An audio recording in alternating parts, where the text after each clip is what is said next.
دول كده الاتنين شاليه. كل شاليه من جوه عبارة عن مطبخ. الشاليه الاولاني اللي فيه الحديد ده عبارة عن اوفيس وحمام وغرفة. الشاليه التاني ده اللي هو سقفه صاج، ده عبارة عن حمام وامريكان كيتشن وقعدة كاملة ممكن تتقلب نوم يعني. وده كده الجراج. معلش هو كنا احنا بننقل شوية حاجات فيه كده فبنلعبك شوية، لغبت شوية.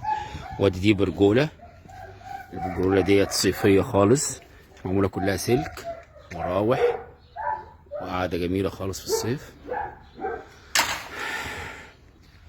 وادي الجزء النجيلة ده حوالي تقريبا يجي اكتر من 200 متر. وادي الشواية جاهزة، والجزء الاصفر اللي في الارض ده اللي تحت الشواية البرميل دي ده الترانش الاساسي بتاع المزرعة.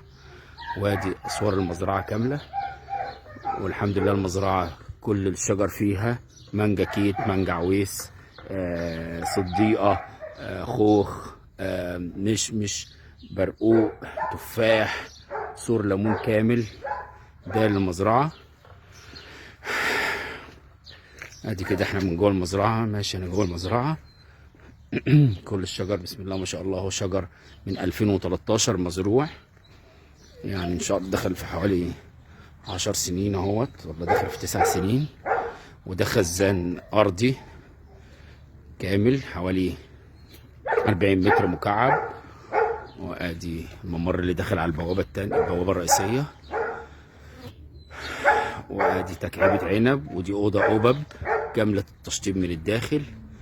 الأوضة ديت متشطبة كاملة، هي عبارة عن مخزن سيراميك الأرضية وكل حاجة فيها. نخل برحي، نخل الموجود كله اللي موجود فيها حوالي 2 كبار وحوالي 3 أو 4 صغيرين. سور شجر حوالي كله ليمون. غرف الطيور، غرف الكلاب اهيت، حديد كلها متقفلة. وادي الأوضة الأول حديد. وادي الشباك خشب ومن جوه